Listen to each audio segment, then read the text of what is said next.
Hello दोस्तों, नमस्कार, good morning. NLF education में आप सबका स्वागत है। आज है हमारा डे 17। डे 16 तक हम लोगों ने अपना मेटल एंड नॉन मेटल का सारा कंटेंट खत्म कर लिया है। 3 चैप्टर आज खत्म हो जाएंगे हमारे प्रॉपर तरीके से, chemical reaction and equation, acid base and salt और metal and non metal.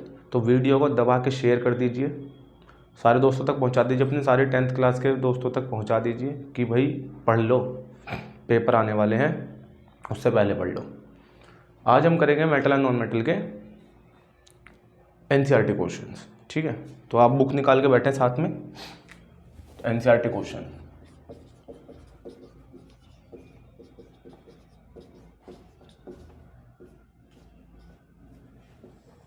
NCERT questions करेंगे। चलिए, पहला क्वेश्चन है, which of the following pair will give displacement reaction. कौन सा फॉलोइंग पेयर है जो डिस्प्लेसमेंट रिएक्शन को देगा। सबसे पहले है NaCl प्लस Cu, फिर MgCl2 प्लस एल्यूमिनियम, फिर है FeSO4 प्लस सिल्वर, और फिर लास्ट है सिल्वर नाइट्रेट प्लस कॉपर। अब आप लोगों को मैंने रिएक्टिविटी सीरीज बताई थी, ये होती है। जिस चीज़ को ज़्यादा कमेंट बॉक्स में लिख दें।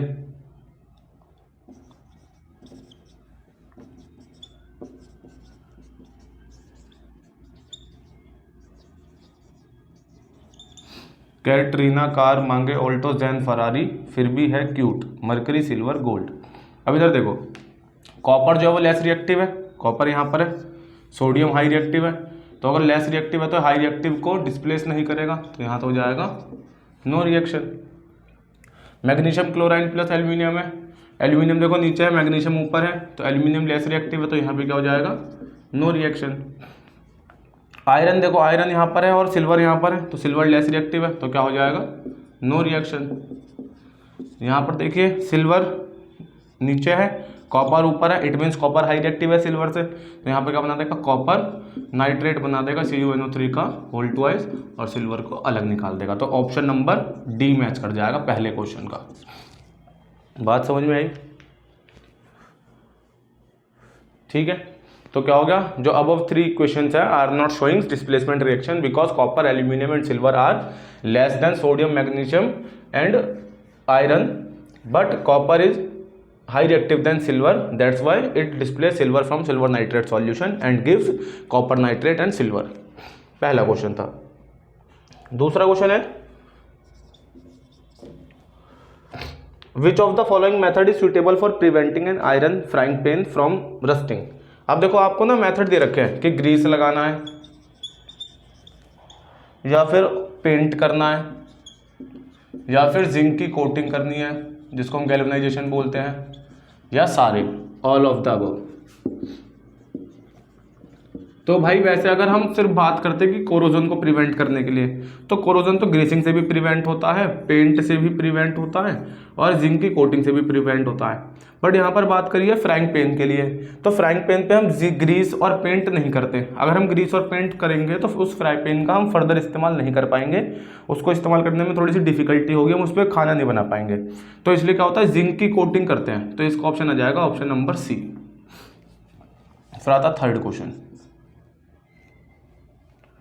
an element react with oxygen to give a compound with a high melting point, this compound is also soluble in water, the element is like to be। अब देखो क्या बोला है, एक एलिमेंट है जो ऑक्सीजन के साथ रिएक्ट हुआ है। सपोज दैट मैंने बोल दिया एक्स कोई एलिमेंट रहा होगा, वो ऑक्सीजन के साथ रिएक्ट हुआ है।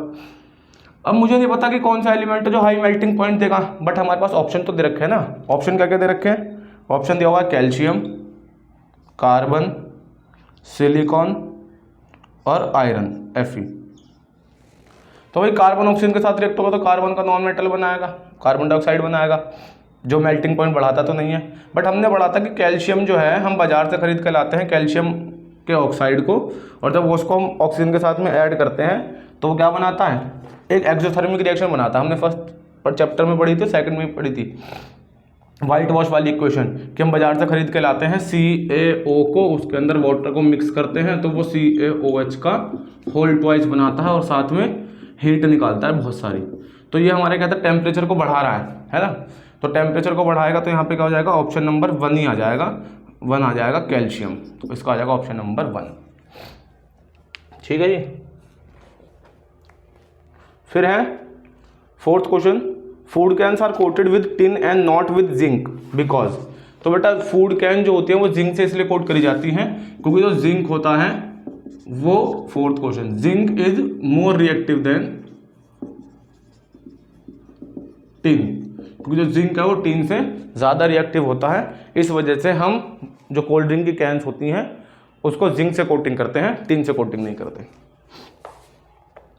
फिर है 5th क्वेश्चन, सिंपल सा है, बोला कि आपको हैमर दिया हुआ है, बैटरी दी हुई है, एक बल्ब दिया हुआ है, वायर दिया हुआ है और स्विच दिया हुआ है। आप किस तरीके से डिटरमाइन करेंगे कि how can you use them to distinguish between sample of metals and non metals. बोला आप इन चीज़ों का कैसे इस्तेमाल करके ये बता पाएंगे कि ये मेटल है या नॉन मेटल है। तो सबसे पहली बात तो हमने पढ़ा था मेटल की फिजिकल प्रॉपर्टीज कि metals are malleable and non metals are not malleable. अगर मैं हैमर से किसी एक मेटल की सरफेस को स्ट्राइक करूंगा तो इसका मतलब क्या है, वो मेटल की सरफेस जो है वो कन्वर्ट हो जाएगी उसकी शीट के अंदर। बट अगर मैं बात करूँ नॉन मेटल की, अगर मैं नॉन मेटल पे किसी हैमर से स्ट्राइक करूंगा तो नॉन मेटल जो है वो टूट जाएगा, ब्रिटल इन नेचर होता है। तो अगर शीट में कन्वर्ट हो जाता है तो इट मीन्स वो एलिमेंट मेटल है, और अगर शीट में कन्वर्ट नहीं होता इट मीन्स वो एलिमेंट हमारा नॉन मेटल है। दूसरा दिया हुआ है बैटरी दी हुई है, बल्ब दिया हुआ है, वायर दिया हुआ है, स्विच दिया हुआ है। तो इसकी हेल्प से मैंने आपको बताया था कि आयरन के नेल से लगाएंगे, किसी एक इलेक्ट्रोलाइटिक सॉल्यूशन डालेंगे और आयरन की नेल्स जो है हमारे पास वो कंडक्टिंग की तरह बिहेव करेंगी, इलेक्ट्रोड की तरह बिहेव करेंगी।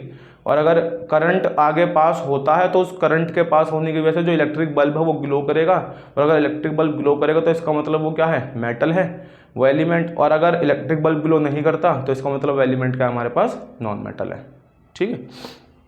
फिर आता है क्वेश्चन नंबर हमारा 7।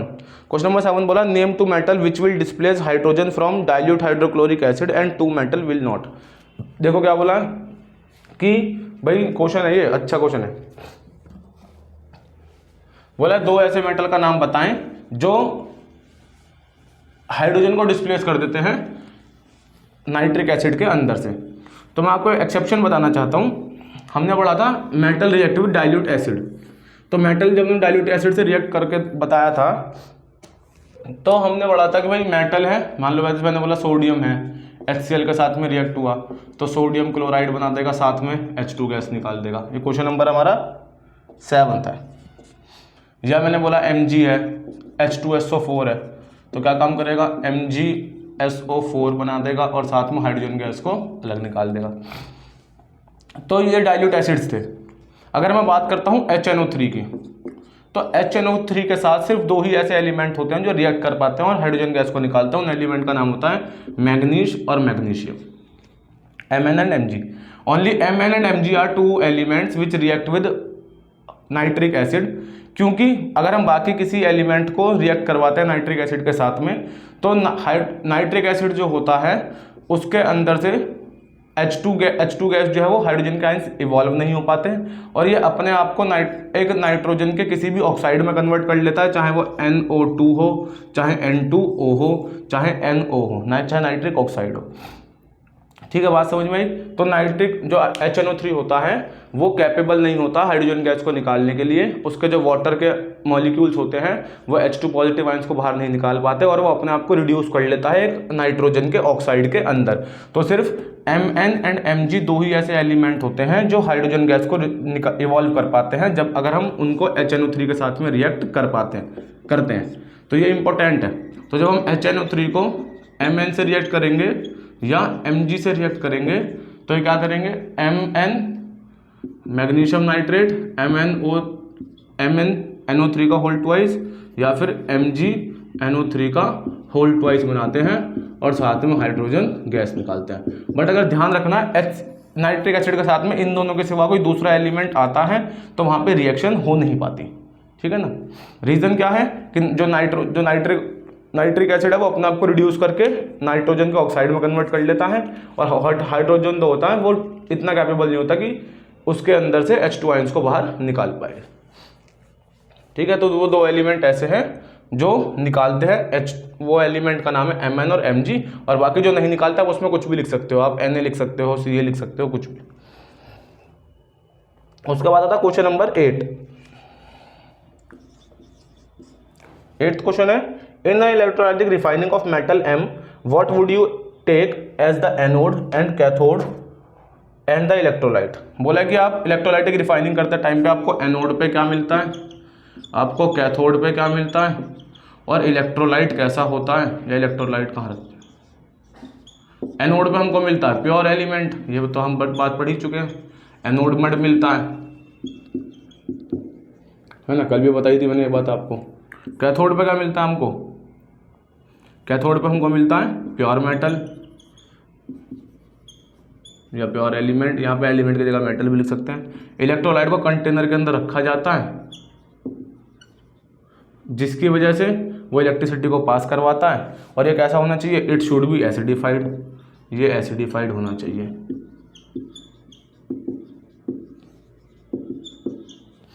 ठीक है बेटा, यहाँ तक कोई दिक्कत परेशानी।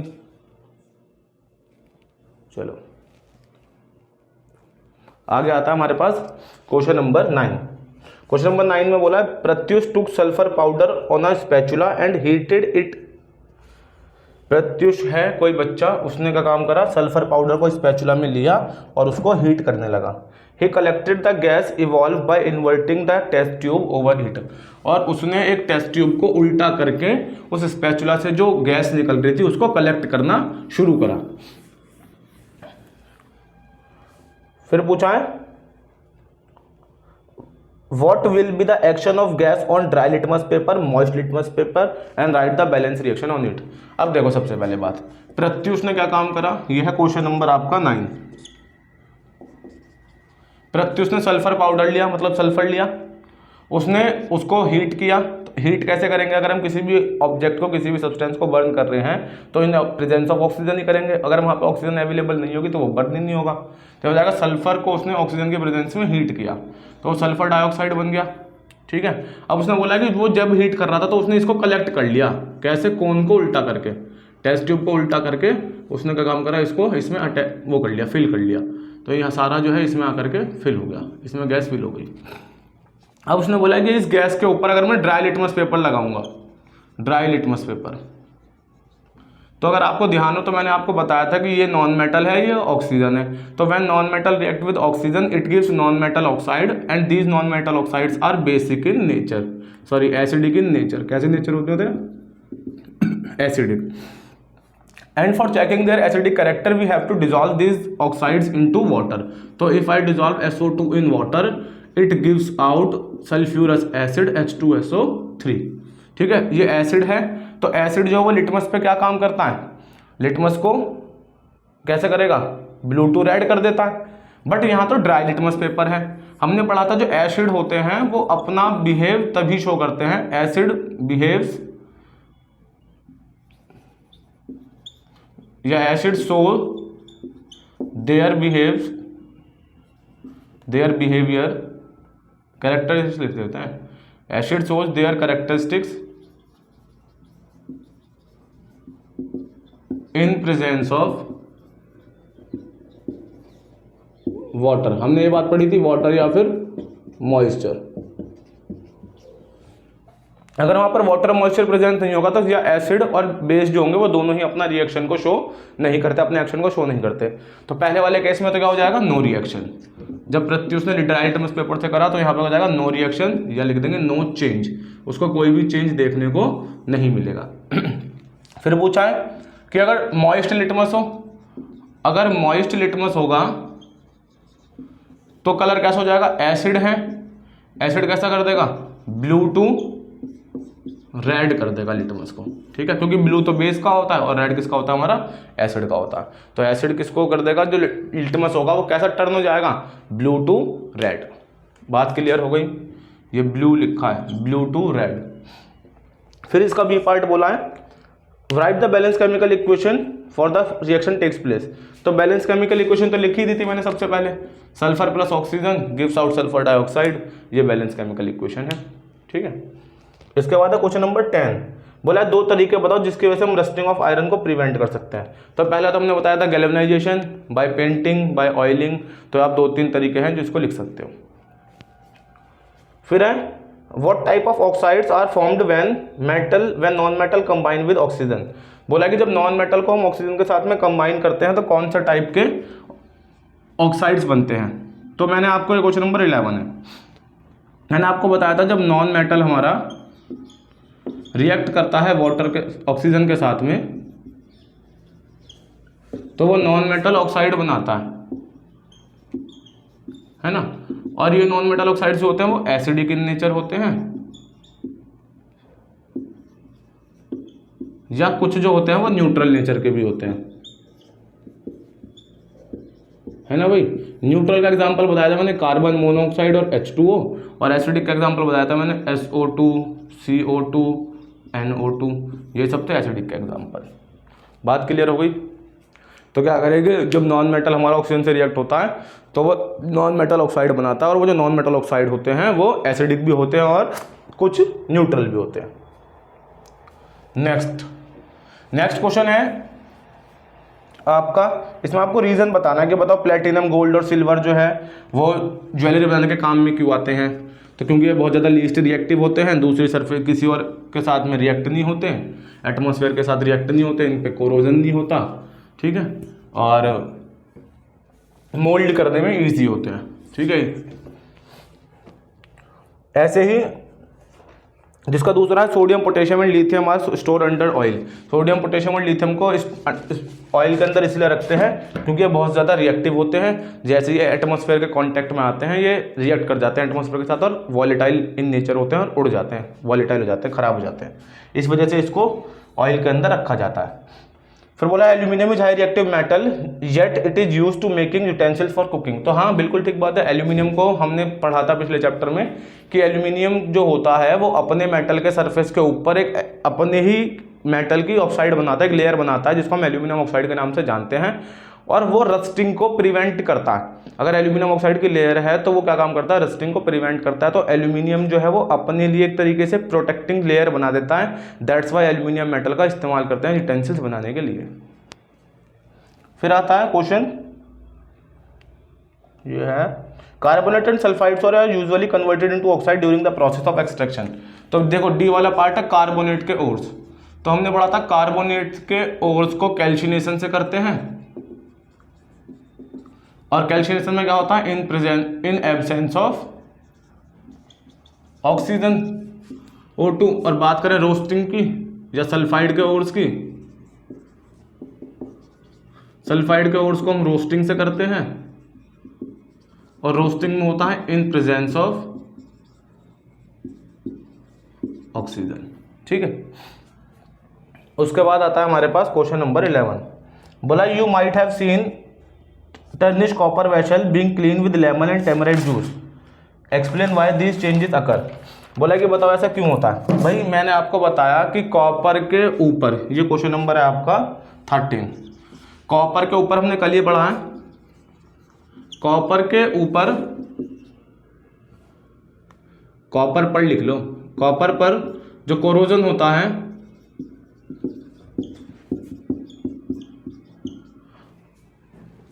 उसमें कौन सी लेयर बनती है, बेसिक कॉपर कार्बोनेट की बनती है, बेसिक कॉपर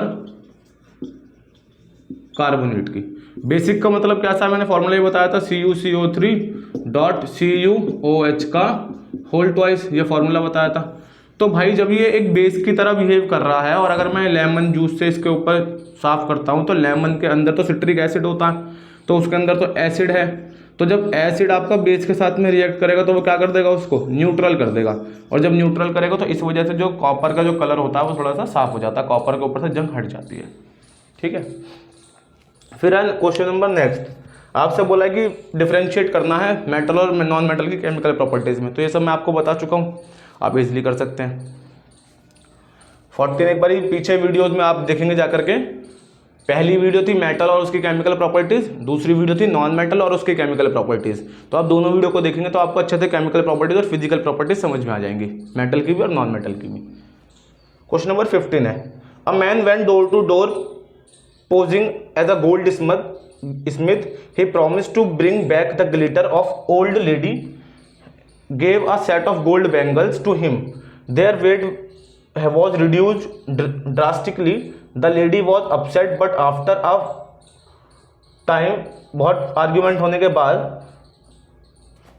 कैन यू, उसने वापस उसको रिट्रीट करा, can you play the detective to find out the nature of the solution he had use. देखो क्या होता है, क्वेश्चन का मतलब समझाता हूँ। क्वेश्चन है कि एक आदमी है जो गली गली घूम रहा था, उसने बोला कि भाई वो दावा करता है कि मैं सुनार हूँ, मैं जो सोने की चमक है वो वापस ला दूंगा। तो एक बूढ़ी औरत ने क्या काम करा, उसको अपने बैंगल्स जो हैं वो दे दिए। अब जब उस बूढ़ी औरत ने अपने बैंगल्स उसको दे दिए तो उसके पास क्या होता है, हमने पढ़ा था आपको एक्वारिजा पढ़ाया था ना, एक्वारिजा मैंने बताया था कंसंट्रेटेड सॉल्यूशन, कंसंट्रेटेड एसिड्स का मिक्सचर होता है एक्वारिजा। तो उसके अंदर 1 पार्ट HNO3 का होता है और 3 पार्ट जो होते हैं वो HCl के होते हैं, कंसंट्रेटेड के। ये बात बताई थी। चलो अब क्या होता है, वो जो आदमी है जो गोल्ड स्मिथ होने का दावा कर रहा है, उसने उस बूढ़ी अम्मा के बैंगल्स को लिया और इस एक्वारिजा के अंदर डिसॉल्व कर दिया, इस एक्वारिजा के अंदर डाल दिया। और एक्वारिजा इतना सॉलिड, इतना स्ट्रॉन्ग मिक्सचर है 2 कंसंट्रेटेड एसिड का कि वो हर काइंड ऑफ मेटल को अपने अंदर डिसॉल्व कर लेता। ठीक है, जब उसने अपने अंदर डिसॉल्व कर लिया तो उसका कुछ मेटल की जो अबव सरफेस थी, जो थोड़ी खराब सी थी, जिसपे थोड़ी सी शाइन चली गई थी, वो अबव लेयर उतर करके उस सॉल्यूशन के अंदर डिसॉल्व हो गई। डिसॉल्व हो जाएगी तो जब वहाँ से उतना सोना चला गया तो उसका वेट कम हो जाएगा। तो वेट कम होने की वजह से बूढ़े अम्मा को पता लगा कि भाई मेरे जो बैंगल्स है, जो चूड़ियाँ, वो तो हल्की हो गई। इसी वजह से ये जो गली में घूमते हैं, इनसे कभी आप लोग सोने वोने के मामले में क्या काम करें, साफ सफाई ना करवाएं, क्योंकि ऐसे सोना चुरा लेते हैं, फिर उस सॉल्यूशन से उस सोने को एक्सट्रैक्ट कर लेते हैं, फिल्टर करके उसको बाहर निकाल लेते हैं। ठीक है, चलिए फिर है क्वेश्चन नंबर हमारा, ये 15 था। ठीक है ना, 15 क्या था, एक्वारिजा के बारे में। फिर आता हमारे पास question number 16, give a reason why copper is used to make hot water tank but steel is not. तो सिंपल सा रीजन है, क्योंकि कॉपर जो है वो गुड कंडक्टर होता है हीट एंड इलेक्ट्रिसिटी का। Copper is good conductor of heat and electricity, इसीलिए करते हैं कॉपर का इस्तेमाल बनाने के लिए हॉट वाटर टैंक्स का। ठीक है बेटा, आज की क्लास में हमने करे एनसीईआरटी क्वेश्चंस, सारे क्वेश्चंस खत्म हो गए। कल की क्लास से हमारा हो जाएगा डे 18, हम शुरू करेंगे कार्बन एंड इट्स कंपाउंड। लगभग 23 डेज में हम केमिस्ट्री को ख़त्म कर देंगे, उसके बाद फिर हम शुरू करेंगे अपनी बायो। चैनल के साथ जुड़े रहिए और शेयर कर दीजिए वीडियोज़ को। भाई देखो, शेयर करिया करो और वीडियोज़ को देखो, लाइक करो, कमेंट्स करो, इससे मोटिवेशन मिलती है। अब ये जो हार्ड डे चैलेंज है, ये हमारे लिए कैरी होता जा रहा है धीरे धीरे हार्ड करना, क्योंकि रिस्पांस करना चाहिए आप लोगों को। धीरे धीरे आप लोग रिस्पांस करो, वीडियोस को देखो, और कोई लग रहा है कि यहाँ पे सर आप इस चीज़ को इस तरीके से कर सकते हो, तो अपने सजेशन भी कमेंट बॉक्स में छोड़ो या पर्सनल DM कर दें आकर के आप लोग। ठीक है, बस शेयर करो। ठीक है, वीडियोज़ को देखो। जब तक के लिए goodbye, thanks for watching.